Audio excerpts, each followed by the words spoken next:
C.S. 루이스의 네 가지 사랑이라는 책이 있습니다. C.S. 루이스는 원래 평생 독신으로 살려고 그랬는데 어느 날 한 여인을 통해서 메일을 받습니다. 책을 적는데 책에 대해서 자기 얘기를 주고 또 자기도 주고 받다 보니까 정이 들었어요. 그래서 58 나이에 결혼을 했는데 데이빗 맨이라는 여인이었습니다. 40대 여인이었는데 근데 결혼하고 보니까 여자가 암이 걸렸습니다. 그래서 그 짧은 순간에 아주 짧고 아주 강렬한 사랑을 했는데, 그리고 이제 아내를 세상을 하나님 품으로 보내고 난 뒤에 적은 사랑이 책이 네 가지 사랑이라는 책입니다. 인간에겐 네 가지 사랑이 있다는 거죠. 첫째는 affection, 애정이라는 사랑이 있고, 두 번째는 필리아, 우정이 있고, 세 번째는 남녀가 하는 에로스가 있고, 마지막이 charity, 자비가 있다. 네 가지 사랑이 있다는 얘기를 쭉 합니다. 근데 그 사랑들도 사실은 그 베이스 근간에는 또 다른 깊은 뿌리의 사랑이 있다는 겁니다. 그 뿌리의 사랑이 두 가지가 있는데 그 사랑은 바로 need love와 gift love라는 겁니다. need love, 필요의 사랑이 있고 gift love, 선물의 사랑이 있다는 겁니다. 우리가 세상을 살면서 겪는 모든 세상의 사랑은요, need love라는 거예요. 다 필요에 의해서 내가 무언가 필요하니까 저 사람에게 다가가고 얻기를 원하고, 남녀 간의 사랑도 막 불이 붙어도 남자가 사랑을 주고 또 받기를 원하고, 여자도 마찬가지고, 또 스승과 제자 간에도 서로 간에 스승은 가르치고 제자는 배우지만 다 주고받는 거다라는 거예요. 다 need love, 필요해서 주고받는 사랑이다. 그런데 진짜 사랑은 그게 아니라는 거예요. 진짜 사랑이 뭐냐? 진짜 사랑을 성경은 이렇게 얘기합니다. 요한복음 14장 27절에 보면 평안을 너에게 끼치노니 곧 나의 평안을 너에게 주노라. 내가 너에게 주는 것은 세상이 주는 것 같지 아니하니라. 내가 주는 사랑은 need love가 아니라는 거예요. 주님이 십자가에 주는 사랑은 gift love입니다. 그냥 선물로 주시는 사랑. 그렇기 때문에 근심하지도 말고 두려워하지도 말라는 겁니다. 여러분, 우리가 무슨 유익 때문에 예수님이 나를 사랑했다고 생각합니까? 우리가 그런 자격이 있습니까? 우리는 정말 주님을 알지도 못하고 주님과 원수 되었을 때 주님은 십자가에 달려서 저와 여러분을 위해 죽어주신 거예요. 그래서 그 사랑을 gift love, 사랑, 주신 사랑, 그런 선물의 사랑이라고 표현을 합니다. 그래서 C.S. 루이스는요, 이런 표현을 했어요. 겸손이 뭘까?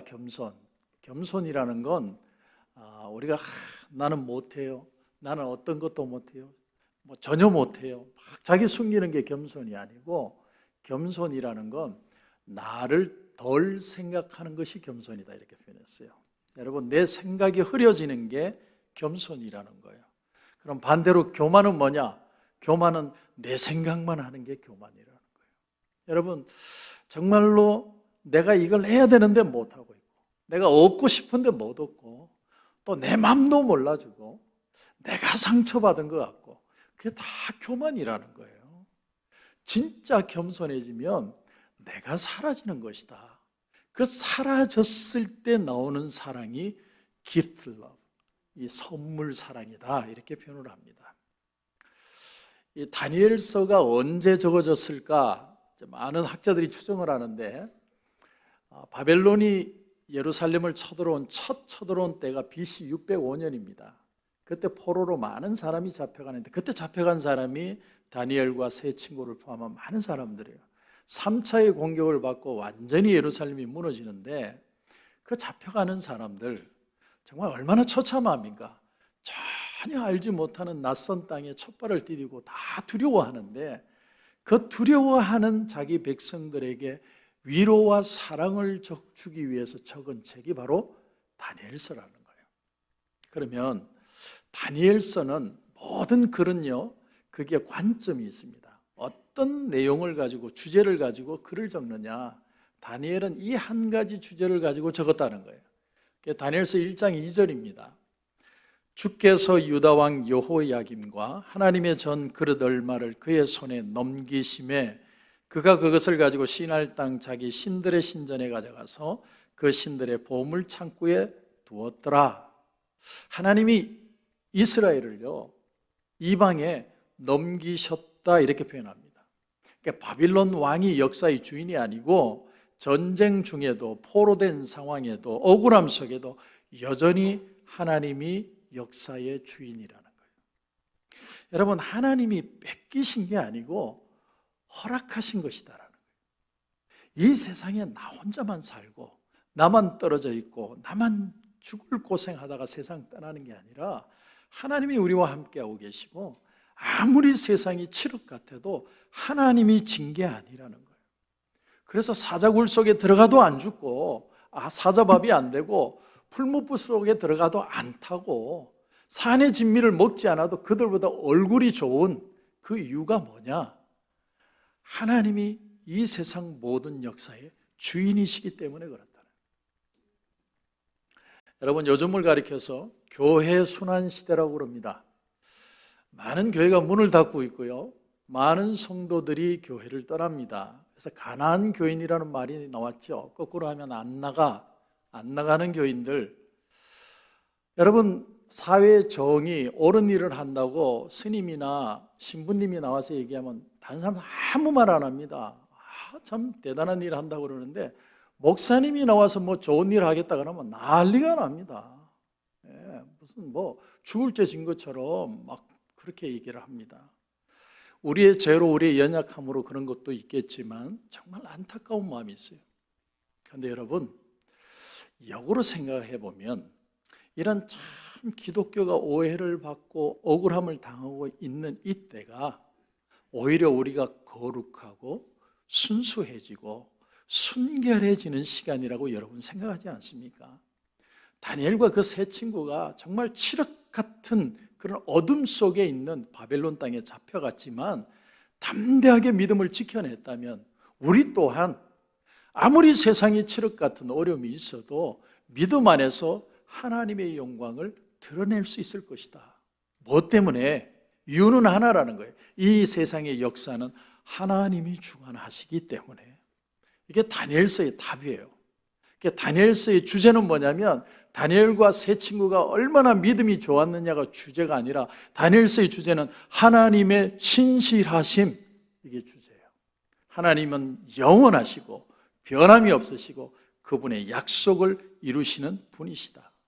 그러니까 너희들도 이처럼 담대한 다니엘과 세 친구의 믿음을 가지면 하나님이 높이 들어 쓰신다는 것이 다니엘서의 주제가 아니라 모든 사람을 회유하고 겁박하는 이 어려운 시대에 살면서도 하나님의 나라는 거스릴 수 없다라는 거예요.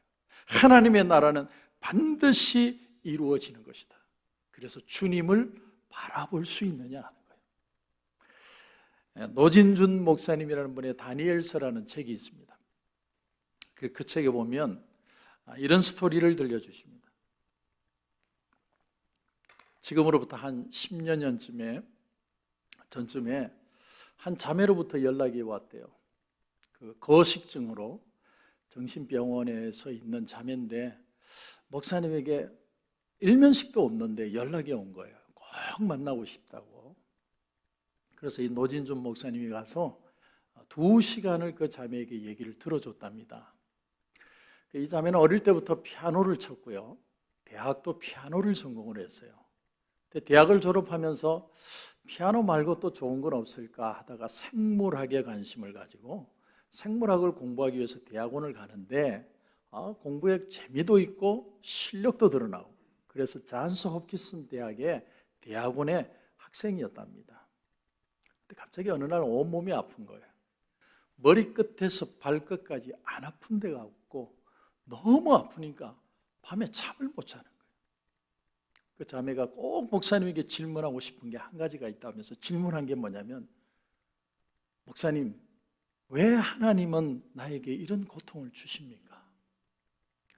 내가 전공을 바꿨다고 하나님이 나를 이렇게 진노하시는 겁니까? 목사님이 할 말이 없더래요. 너무너무 고통스럽고 정신병원에서 정말 어쩌면 아무런 희망을 가지지 않고 죽어가고 있는 자매에게 무슨 말을 할 수 없더래요. 그런데도 이런 말을 했답니다. 하나님이 자매님 전공 바꿨다고 하나님이 진노하시는 분 아닙니다. 2시간 동안 그 자매에게 얘기를 들었대요. 듣고 나서 마지막에 또 질문을 하더래요. 목사님, 고통은 하나님이 주시는 겁니까? 그 얘기를 다 듣고 나서 그냥 기도를 간절하게 해주고 집으로 왔습니다. 얼마 후에 연락이 왔는데 그 자매가 스스로 목숨을 끊었다라는 연락을 받았대요. 우리에게 다가오는 알 수 없는 고통들, 여러분, 이게 하나님께로부터 왔다고 생각하면 분노가 생기고요, 하나님 아닌 다른 존재로부터 왔다면 사람은 절망합니다. 왜냐하면 내가 믿었는데 왜 이런 일이 당하냐, 분노가 나오고요. 만약에 하나님을 믿지 않는다면 이 세상에 믿을 게 아무것도 없기 때문에 사람은 절망하는 거죠. 여러분에게 질문해 보겠습니다. 여러분의 가족을 먼저 데려가신 분이 하나님이시고, 사업을 어렵게 하신 분이 하나님이시고, 여러분을 그렇게 아프게 하신 분이 하나님이라고 여러분 생각하십니까? 그래서 혹 이 자리에서 여러분 절망하고 있는 분은 없으십니까? 거기에 대한 답을 주는 책이 바로 오늘 다니엘서라는 거예요. 우리가 다니엘서를 보면 오늘 본문에 유명한 왕이 하나 나옵니다. 느부갓네살이라는 왕입니다. 이 느부갓네살 왕을 보면 어느 때는 하나님을 대적하는 아주 악한 존재로 드러나는가 하면 어떤 때는 또 하나님을 막 찬양하고 있는 회심한 사람처럼 보입니다. 이 느부갓네살은 하나님을 믿었을까요? 안 믿었을까요? 오늘 본문의 1절에서 3절까지 보면 이 느부갓네살의 아주 신앙 간증 같은 얘기가 나옵니다. 이런 내용이죠. 느부갓네살 왕은 천하에 거주하는 모든 백성들과 나라들과 각 언어를 말하는 자들에게 조서를 내리노라. 원하노니 너희에게 큰 평강이 있을지어다. 지극히 높으신 하나님이 내게 행하신 이적과 놀라운 일을 내가 알게 하기를 즐겨하노라. 참으로 크도다. 그의 이적이여 참으로 능하도다. 그의 놀라운 일이여 그의 날에는 영원한 나라여 그의 통치는 대대에 이르리로다. 무슨 신앙 간증문 같아요, 그죠? 근데 앞장의 내용이 뭐냐면 풀무불 안에 다니엘의 세 친구를 집어 던졌는데 죽지 않았어요. 죽지 않았을 뿐만 아니라 하나님의 형상을 가진 어떤 존재가 같이 있는 걸 보고 완전히 놀래 까무라쳤습니다. 그래서 이 느부갓네살이 지금 고백하는 거예요. 와, 하나님이 위대하시다. 그렇다면 이 느부갓네살은 하나님을 믿었을까요? 여러분, 지금의 이라크가 옛날에 바벨론 땅이라고 그러죠. 그래서 한국에서 외교관을 하시는 한 분이 파견을 이라크로 가서 이게 너무 궁금했대요. 그래서 옛날 바벨론을 조사하기 시작한 겁니다. 조사해 봤더니 정말 바벨이라고 하는 프로빈스, 그 어떤 주 한 100, 지금도 한 150만 명이 사는 그런 큰 땅이 있더랍니다.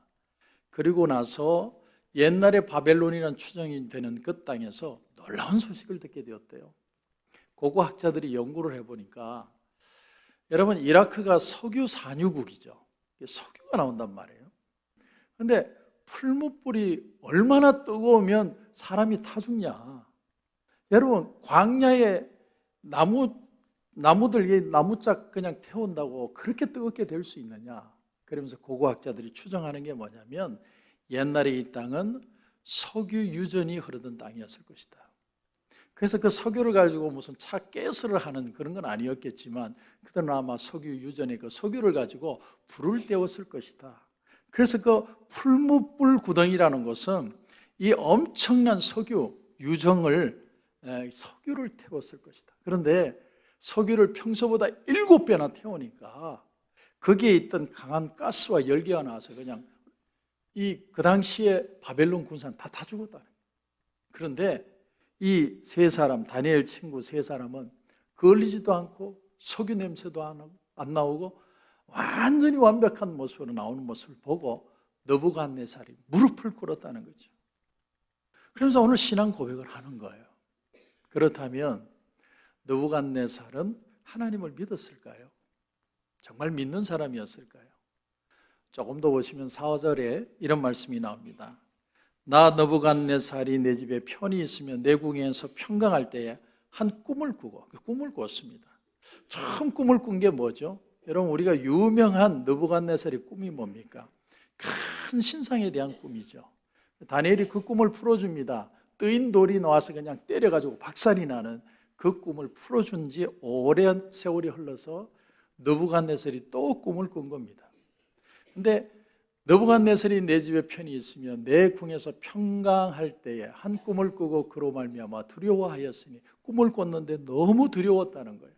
곧 내 침상에서 생각하는 것과 머릿속으로 받은 환상으로 말미암아 번민하였느니라. 평강이라는 단어와 번민이라는 단어가 대조적으로 나옵니다. 느부갓네살이라는 사람은 역사 안에 실제 이름은 네부카드네자르 2세입니다. 43년 동안 치리를 했어요. 그래서 어린 왕자 때부터 아버지와 섭정을 했는데 아버지보다 더 뛰어났대요. 그렇게 해서 자기 주변의 정적들 다 제거하고 대항하던 외세 세력 다 정리해가지고 명실공히 바벨론 대제국을 이룹니다. 지도를 잠깐 보시면 녹색의 땅이 전부 바벨론 땅입니다.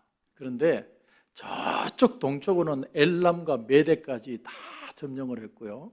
서쪽에는 그 당시 바다 섬나라 중에 가장 부유한 나라가 두로라는 나라인데, 두로라는 나라도 점령을 해버리고, 이집트는 자기가 왕자 때일 때부터 전쟁을 했어요.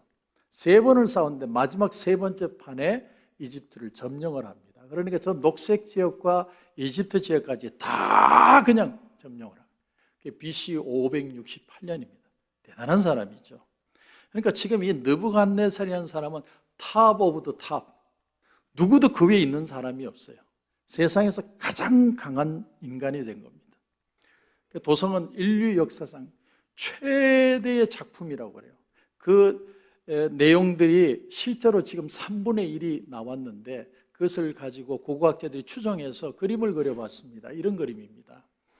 사막 한가운데다가 우리 사우디아라비아가 지금 네옴시티 만든다고 한참 떠들다 요즘은 조용하죠. 저렇게 사막 한가운데다가 유프라테스 강물을 끌어들여가지고, 마치 우리 캘리포니아가 콜로라도 강을 끌어들여서 물을 끌어들여서 식수로 쓰는 것처럼 건물 중간을 흐르는 관통하는 그런 강을 만들어서, 그리고 성 주위에는 20m나 되는 해저들을 쫙 둘러서 누구도 침범하지 못하도록. 그런가 하면 성벽은요 얼마나 두꺼운지 양쪽으로 마차가 막 달릴 수 있을 정도로. 그리고 성벽에는 전부 다 금으로 도금을 했고요. 그 성벽, 두꺼운 성벽 안에는 비밀 병기가 있어가지고 누구도 침범하지 못하도록 어마어마한 바벨론의 CD를 만든 겁니다. 그래서 오늘 말씀에 평강했다라는 이 단어 하나 속에 엄청난 것을 이뤘다는 걸 표현하는 거죠. 전쟁이 끝난 거예요. 이 세상에 덤빌 사람은 아무도 없어요. 그 세상에 뛰어난 인간은 전부 다 자기 나라로 다 끌어들였어요. 그래서 수제들을 가지고 나라를 굴리는 겁니다. 여러분, 이 정도 되면 내가 신이라고 생각하지 않겠어요? 모든 걸 다 이뤘는데. 그런데 여러분, 꿈 하나 때문에 이 느부갓네살이 번뇌했다는 거예요. 사실은 두려워 떨었다는 거예요. 제가 어젯밤에 꿈을 꿨는데 너무 무서운 꿈을 꿔가지고요 덜덜 떨었어요. 정말 이런 꿈을 왜 꿨을까? 근데 느부갓네살이 너무 두려워서 떨었다는 거죠. 여러분, 우리 인생이 그런 거죠. 정말 대단한 것 같아도 바이러스 하나에 쪽을 못 씁니다. 그냥 넘어지는 게 인생입니다. 그런데 이 번민의 문제를 누가 풀어주느냐? 다니엘이 와서 이 문제를 풀어줍니다. 그런데 그 꿈이요, 얼마나 충격적이었으면 다니엘이 처음엔 얘기를 안 해요. 빨리 얘기해봐. 뭐야? 꿈을 풀어봐. 그래. 얘기 안 해요. 그리고 뭐라고만 얘기하느냐면 왕의 적이 이렇게 됐으면 좋겠습니다. 얼마나 무서운 꿈이었으면. 그 내용이 뭐냐? 32절부터 보면 네가 사람에게서 쫓겨나서 들짐승과 함께 살면서 소처럼 풀을 뜯을 것이요 이와 같이 7대를 지내서 지극히 높으신 네가 사람의 나라를 다스리시며 자기의 뜻대로 그것을 누구에든지 주시는 줄을 알기까지 이르리라 하더라. 여러분, 이 정신착란증 중에 애니멀 인세니티라는 게 있어요. 그러니까 자기를 짐승으로 생각하는 거예요. 그러니까 내가 짐승이라고 생각해서 짐승처럼 행동하는 그런 병이 실제로 있다고 그러죠. 근데 그 병을 얼마나 알았느냐면 7대를 알았다. 그 역사학자들은, 이 신학자들은 이 7대가 7년을 말하는 게 아닐까 이렇게도 얘기를 하지만 이 바벨론은 그 당시에 달력을 어떻게 했느냐면 계절을 딱 두 개만 있다고 생각했어요. 여름과 겨울. 그러니까 여름, 겨울, 여름, 겨울, 여름, 겨울, 여름 하면 3년 반이 돼요. 그러니까 3년 반 정도가 짐승처럼 살았을 것이다. 그런데 더 중요한 내용은 7이라는 숫자는요, 성경에서 완전수입니다. 이 7이라는 의미가 뭐냐면 하나님의 정하신 가장 완전한 시간이라는 뜻이에요. 그러니까 그 시간이 얼마인지는 모르겠지만 느부갓네살 왕이 하나님이 정한 그 시간 동안 짐승처럼 살았다는 거예요. 뭐 때문에? 내가 신이 아닐까라고 생각하는데 가장 높은 곳에서 가장 낮은 곳으로 떨어졌어요. 29절 이하에 보면 이 다니엘이 꿈을 해석해 주고 나서 12달이 지난 후에, 그러니까 꿈 해석 듣고 나서 1년 동안 아무런 신경을 안 썼다는 거죠. 내가 바벨론 왕궁 지붕에서 거닐세 나 왕이 말하여 이르되 이 큰 바벨론은 내가 능력과 권세로 건설하여 나의 도성으로 삼고 이것으로 내 위엄의 영광을 나타낸 것이 아니냐. 이 영광스러운 도시, 아까 제가 보여드렸죠. 그 네옴시티 내가 만든 거야. 이 말이 맞나요? 틀리나요? 맞는 말이죠. 자기가 만든 건데. 다음 절 31절을 보면 이렇게 되어 있습니다. 이 말이 아직도 나 왕의 입에 있을 때, 내가 이 말하고 있는 순간인데 하늘에서 소리가 내려 이르되 느부갓네살 왕아 내게 말하노니 나라의 왕위가 너에게서 떠났느니라 하는 순간 짐승처럼 변했어요. 그리고는 하나님이 정한 시간 동안 짐승처럼 풀을 뜯어요. 그걸 그린 또 화가가 있어요. 짐승 옆에서 짐승처럼 하고 풀을 뜯고 있는. 여러분, 내가 마음으로는 이루어냈다고 생각을 하지만 말을 하지 않아야 되는데 내가 했다고 말을 했기 때문에 느부갓네살 왕을 하나님이 치신 걸까요? 제가 여러분에게 한번 얘기를 해보겠습니다. 이 성공한 목회자들, 정말 교회를 크게 성공하신 분, 또 비즈니스를 해서 비즈니스를 정말 성공하신 분들, 그런 분들에게 사람들이 그러잖아요. 목사님 정말 대단하십니다. 목사님 정말 성공하셨어요. 하나님 축복하셨어요. 또 비즈니스를 크게 성공한 성도님이 있으면 정말 하나님이 축복 많이 하신 것 같아요. 그거는 그러나 정말 집사님이 정말 큰 성공을 하신 거예요. 그러면 뭐라고 대답을 하느냐면 목사님이든 집사님이든 뭐라고 대답하는 줄 아세요? 내가 했나요? 제가 한 거 하나도 없습니다. 하나님이 하셨습니다. 그러지 않나요? 저는 그저 종처럼 그냥 하나님 앞에 순종하는 마음으로 했고 우리 장로님들, 성도님들 다 사랑하시고 성도님들 열심히 일했더니 하나님이 부흥시켜 주셨습니다. 나는 아무 능력이 없어가지고 새벽 제단에 나와서 하나님 앞에 그냥 기도하면서 말씀만 달라고 기도하고 애를 썼더니 하나님이 이만큼 긍휼을 베풀어 주셔서 부흥하게 하셨습니다. 여러분 이런 간증 많이 들어보셨습니까? 안 들어보셨습니까? 이 간증은 자랑일까요? 아닐까요? 정말 애매하죠. 내가 기도했더니 내가 하나님 말씀대로 했더니 정말 하나님이 이루어 주셨습니다. 이거는 팩트예요. 정말 하나님 앞에 살았기 때문에. 그런데 제가 초도에 이런 말을 드렸습니다. C.S. 루이스가 겸손이 뭐냐? 겸손은 나를 낮추는 게 아니고 나를 덜 생각하는 거라고 그랬어요. 나에 대한 생각이 점점 없어지는 게 겸손이에요. 우리 수많은 삶의 간증 중에 뭐가 하나 자꾸 빠지는 줄 아세요? 예수가 없어요. 내가 할 수 없어서, 내가 이룰 수 없어서 예수님이 오실 수밖에 없었는데 우리의 입술에 예수가 사라진 지 오래요. 이런 간증을 했기 때문에 하나님의 도우심이라고 성도들의 눈물로 되었다고 저는 그냥 받은 것뿐이라고 하는 이 간증이 교만한 게 아니고 사실은 그 결과를 놓고 그래서 나는 성공한 목사야. 그런데 목회를 제대로 하지 못한 사람은 실패한 목사라고 생각하는 게 교만이라는 거예요. 여러분 나는 하나님이 복을 주셔서 성공한 목사 되고 그래서 나는 하나님의 은혜와 사랑을 담뿍 받았고 그래서 나는 성공한 사람이 되었다라고 생각하는 게 교만이라는 거예요. 성경은요 인간을요 죄인이라고 증거합니다.